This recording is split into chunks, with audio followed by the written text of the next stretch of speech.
Hello, everyone of MEA 383.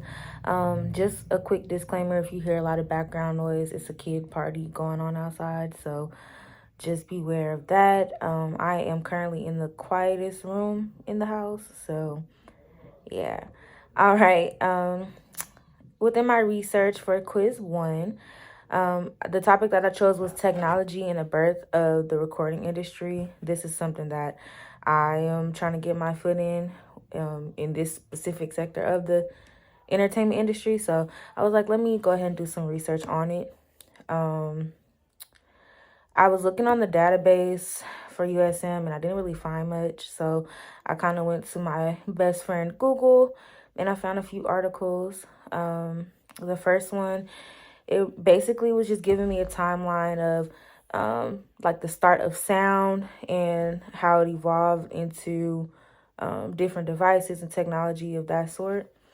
So it also gave me some insight about Thomas Edison and Emily Berliner. I hope I'm saying it right. Or Emil. That's just how it looks. Thomas Edison, he was the one who created the cylinder, the phonograph, I believe. And then Emily Berliner created the actual physical recording disc, like a vinyl and things of that sort. It went from a cylinder of wax into the phonograph and then transitioned into the creation of the recording disc. So that was the order of them. But a lot of pioneers such as those two, they played a huge part in the development of the recording technology of it. And between 1900, 1910 and through on World War One, they were selling these devices, like millions of them, and a lot of record companies were getting them. And they were, at first you would have to wind up the device, but then it went on into running off of electricity, so people would be able to plug it into their homes to do that. And then after a while, in 1920, radio came around and kind of just threatened that whole little process. Radio, you be able to listen to it in your car. You buy a radio and you get the music for free versus having to sit there and crank it up and listen to it. That was the evolution of that. So I kind of found that neat to kind of jot down into my notes. What I found to be like one of the elements that interests me the most would be songs. I love music.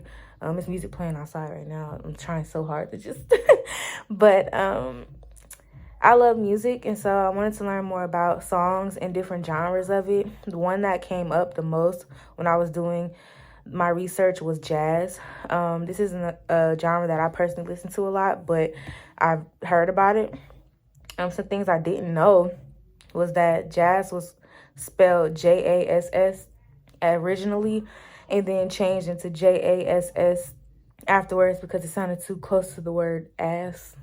At least that was what my article said, and then interrupted. But yeah, I didn't think that would be a big deal for it to be the AASS after. It sounds the same, jazz, same thing. So one of the first new song, or the first song music to be on record and played, was in 1917 by the original Dixieland Jazz Band. And this was an all-white band basically playing music that originated from African Americans out of New Orleans.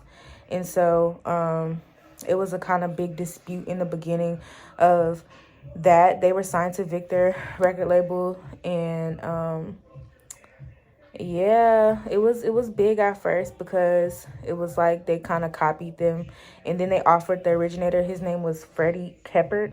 They offered him a record deal shortly before ODJB Records, but he turned it down because he worried that like other musicians would keep trying to steal his talents and his tricks and of how he plays and all that good stuff. So he went ahead and said no, and then the labels eventually got impatient and just kind of like let it go.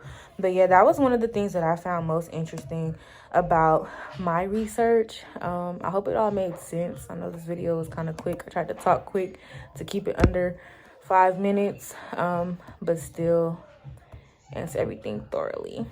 So yeah, I look forward to learning more about these other research prompts we have, but I chose this one first.